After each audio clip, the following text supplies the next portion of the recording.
Good morning. I'm Kiran Kumar V, working as an assistant professor in Department of ISC. Now, today's topic will be a merge sort. This is a perfect example for a divide and conquer technique, where it's going to divide an array. It's going to divide an array into two. Okay, it's going to solve this array recursively and this array recursively, and finally, it's going to merge. Okay, what it's going to divide it into two halves, sorting this, and then combining the value. Okay, now let's see how it is done. Now here you have 83297,154, where here it is 0 1 2 3 4 5 6 7. So you're going to divide it 7 by 2, 3.5, so approximately, so I'll take it as the value 3. So 0 1 2 3, so 8329 will be, has been exactly divided.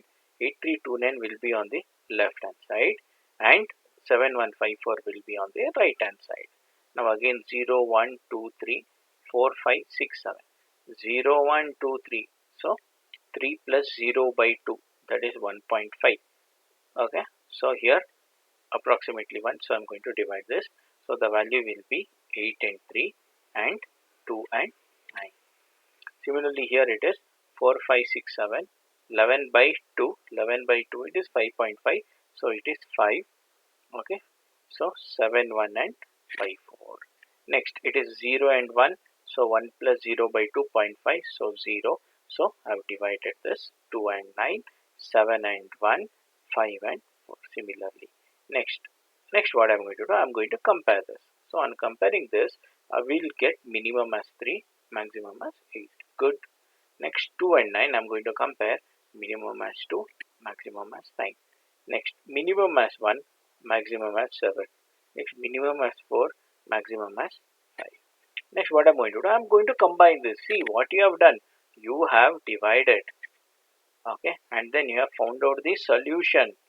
Then you are combining. Okay, so it is 3 and 8, 2 and 9, 1 and 7, 4 and 5. Compare, okay, and then compare.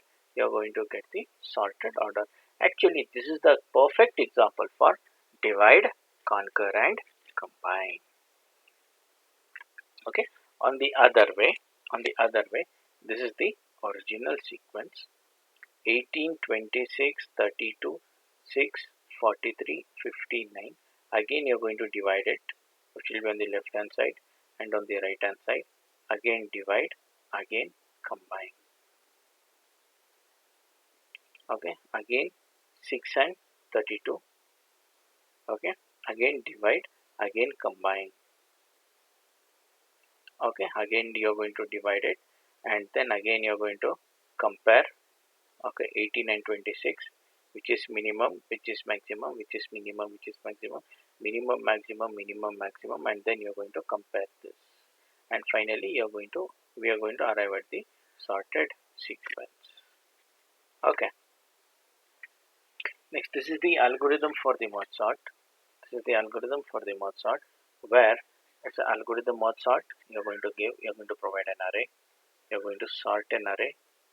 Okay, the input will be an array of ordering element, then in a non-decreasing order. So it will be an orderable element. Next it will be a non-decreasing order. So if n is greater than 1, what you're going to do? You're going to copy. Okay, then you're going to copy. Okay, next what you're going to do? Merge sort. You're going to sort the left hand side, you're going to sort the right hand side, and you're going to merge. Now what is this merge? See, it's a, what we did is we have divided. Okay, we have divided and then we have sorted. Okay, next this is a merge. Okay, where there are two sorted array into one sorted array, because you are going to divide. Okay, now arrays B and C both sorted, that is on the left hand side part as well as on the right hand side part. Next what you are going to do, you are going to combine that. Okay, So initially here the value will be I equals 0, j equals 0, k equals 0. Now if the value of I is less than p and value of j less than q, do if b of I is less than or equal to, that is if you're while combining, while merging, if the value of b of I, you're going to make this as I. So you're going to make this as I and this as j. Okay. If the value of b of I is less than or equal to c of j, okay, then to the resultant array, what you're going to do, you're going to pass b of I, then you're going to increment I. Similarly, else if this is greater or if this is lesser, then c of j will be a of k and you're going to increment j, you're going to increment k. Now I equals p, that is if there are no other elements, only if there are some few elements that are left. Okay, copy all the elements from C to A, then copy all the elements from B to A. Okay, next, what is the basic operation? The basic operation here we are going to consider is a comparison. Okay, next, here it's the best case, worst case, and then average case. Does it exist? Execution does not depend on the order of data. So best case and average case runtime are same as that of worst case. So here we are going to find out the worst case.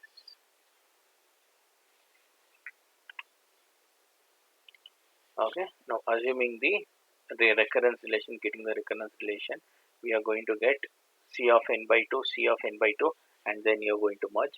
So it is 2c n by 2 plus c of n, or else here you can take it as 2c worst of n by 2 plus n.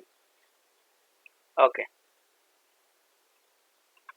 next, on the using the Master's theorem, okay, it will be the d value will be 1 here, so 2 equals 2 power 1, so a value will be equal to b per d, so it is nd log bn, nd log n, so the value what you're going to get is n log n. Okay, now what are the advantages? Number of comparison performed is nearly optimal. For large value of n, number of comparison made by this algorithm in the average case turns out to be 0.29, 0.259 n less, and hence it is O of n log n. Mozart will never degrade to O of n square. Okay, another advantage of Mozart over quicksort is the stability. Next, what is the limitation? The shortcoming of Mozart is linear amount of extra storage that the algorithm requires, because you are going to divide, you are going to compare. Okay. Next, through merging can be done in place. The resulting algorithm is quite complicated and of theoretical interest, where exactly you are not going to implement this. Okay, that is, you can't. It is just for a theoretical interest. Okay. Okay, students. Thank you.